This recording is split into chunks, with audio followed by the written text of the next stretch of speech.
Selamat malam saudara-saudariku yang terkasih dalam Tuhan Yesus.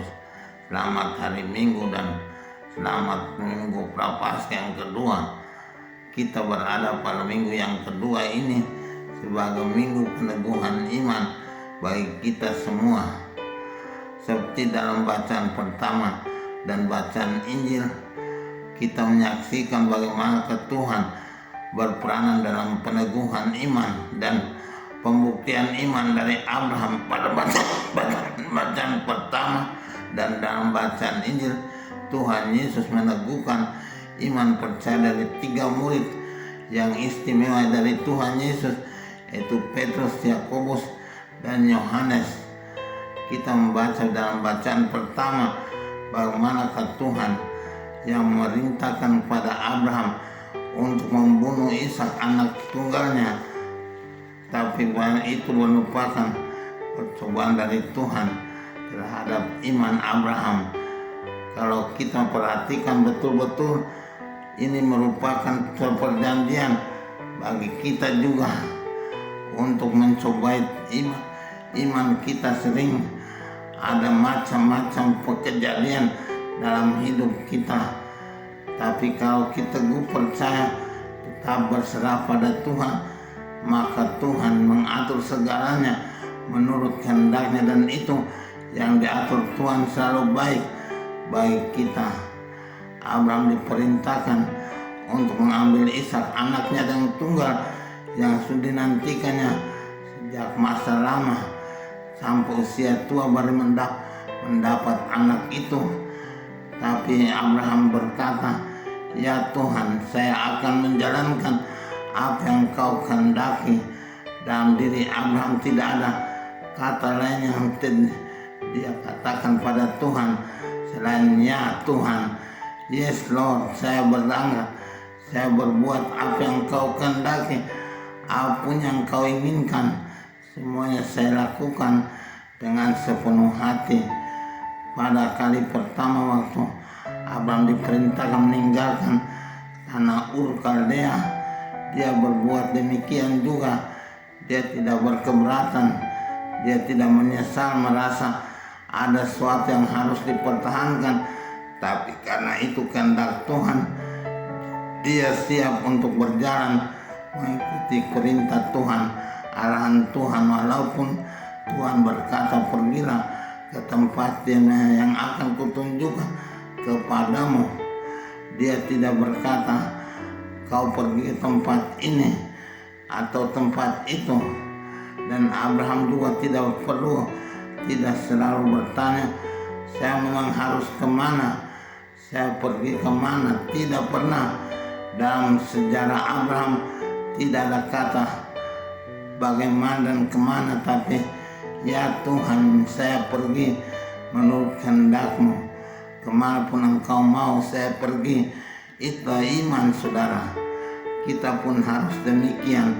Masa Prapaskah, masa puasa mengajak kita untuk menata iman kita begitu seperti iman Abraham, seperti yang hari ini kita saksikan dan kita ingat sejarah dan cerita terkenal dari riwayat hidup Abraham.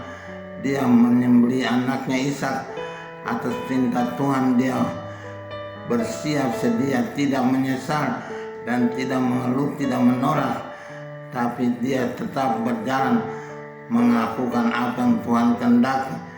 Dan memang sampai di sana, ada di tempat di mana perlu yang harus dipersembahkan, Tuhan mengubah dengan menunjukkan kambing yang tersesat tanduknya, sehingga kambing itu menjadi bahan persembahan, bukan Ishak anak Abraham yang disayangi itu.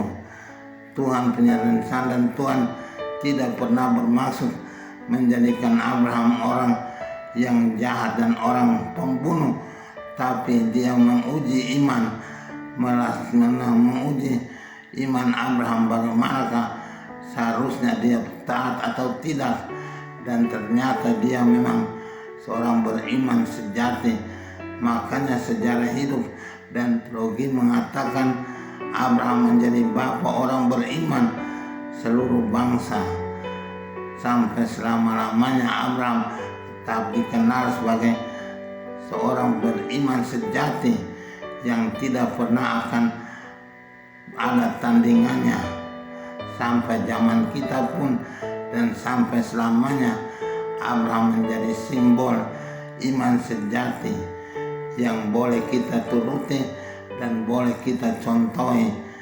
Terlebih kita melihat dalam Injil hari ini bagaimana kejadian transfigurasi di gunung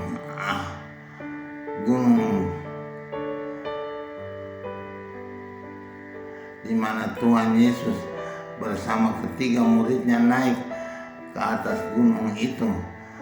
Waktu dia mengatakan pergi ke gunung itu, para murid merasa dia hanya pergi sebagai berjalan-jalan biasa. Tapi ternyata itu Tuhan Yesus punya rencana yang indah. Dia sampai di atas, dia berubah rupa, transfigurasi. Pada gunung itu dia menjadi begitu cemerlang sampai dikatakan dalam Injil tidak ada seorang wanita pun yang bisa menggelantang pakaian sampai seputih itu. Yesus bisa melakukannya karena itu kejadian surgawi yang hanya dapat dilakukan oleh makhluk surgawi kepada umatnya. Ini juga lambang bahwa diri kita dan jiwa kita harus bersih, putih dan suci murni, tidak ada dosa dan tidak ada noda sedikit pun.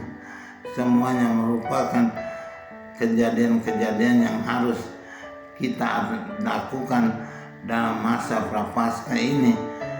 Waktu itu dia berkata, waktu dia di atas puncak gunung, dia berkata bahwa semua itu merupakan perbuatan Allah Bapa, dan Allah Bapa pun berbicara kepada kita, inilah anakku yang kukasihi, kepadanya lah aku berkenan, dengarkan dia.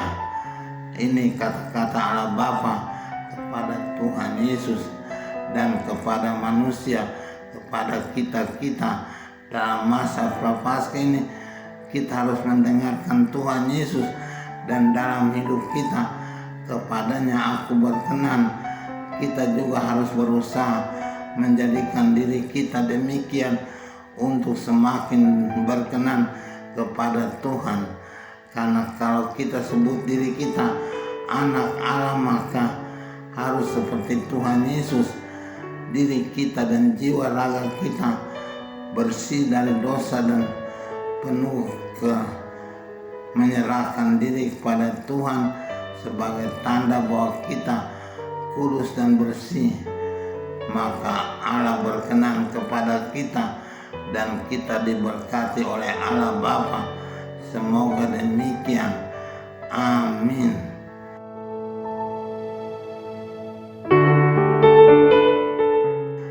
Tuhan Bapa yang baik, pada hari Minggu kedua Prapaskah ini kami mendapatkan contoh yang istimewa dari Abraham tentang kesetiaannya dan keteguhannya beriman kepada kehendak Bapa.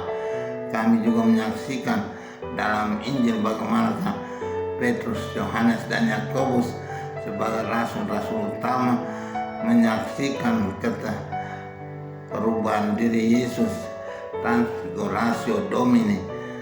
Kami percaya bahwa itu semua merupakan kejadian-kejadian ilahi yang membawa manusia kepada kesadaran dan keteguhan iman kepada Tuhan Yesus dan juga kepada Allah Bapa.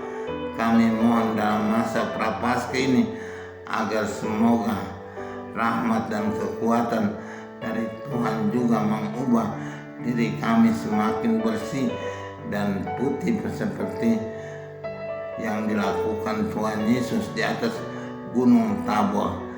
Gunung Tabor begitu indah dan Musa dan Elia datang berbicara dengan Tuhan Yesus di atas gunung itu sebagai perjumpaan perjanjian lama dan perjanjian baru, semua sebagai rencana Tuhan.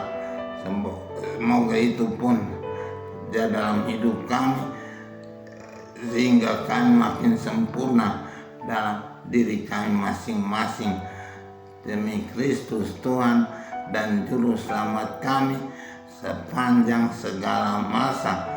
Amin.